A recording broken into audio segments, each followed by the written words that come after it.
कोल्हापूर जिल्ह्यात पावसाचा जोर पुन्हा एकदा वाढलेला आहे। विशेषतः राधानगरी धरण क्षेत्रात मुसळधार असा पाऊस कोसळतोय आणि त्याचमुळे राधानगरी धरण आता 100% भरलेलं आहे। राधानगरी धरणाच्या 4 स्वयंचलित दरवाजे जे आहेत ते उघडले गेलेले आहेत आणि या सगळ्या दरवाजातून जवळपास 4000हून अधिक क्युसेक्सचा विसर्ग हा भोगावती नदीपात्रामध्ये आणि पर्यायाने पंचगंगा नदीपात्रामध्ये होतोय आणि त्यामुळे पंचगंगा नदीच्या पाणी पातळीमध्ये देखील आता झपाट्याने वाढ होताना बघायला मिळते। पंचगंगा नदीची पाणी पातळी सध्या 26 फूटवर जाऊन पोहोचलेली आहे आणि जवळपास 31 बंधारे या सगळ्या जिल्ह्यातील आता पाण्याखाली गेल्याचं आपल्याला बघायला मिळते आणि त्यामुळे एकूणच धरण क्षेत्रात अजूनही पावसाचा जोर कायम आहे। शहर आणि परिसरामध्ये पावसाची जरी उघडझाप सुरू असली तरी विशेषतः ग्रामीण भाग आणि धरण क्षेत्रात देखील पावसाचा जोर कायम आहे। पावसाची मुसळधार बरसात अशी सुरू आहे आणि त्यामुळे या सगळ्या राधानगरी धरणातून आणखी विसर्ग वाढण्याची शक्यता देखील जिल्हा प्रशासनाने वर्तवलेली आहे आणि त्या अनुषंगाने नदीकाठच्या गावांना सतर्कतेचा इशारा देखील जिल्हा प्रशासनाकडून देण्यात आला आहे। त्यामुळे एकूणच आपण बघतोय ज्या पद्धतीचा पाऊस पुन्हा एकदा कोसळायला सुरुवात झालेली आहे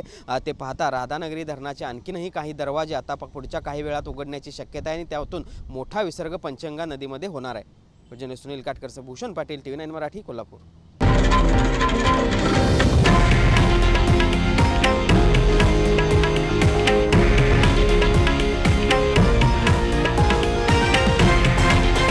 हे आहे देशातील नंबर 1 न्यूज नेटवर्क आणि आपण पाहत आहात TV9 मराठी, एकमेव।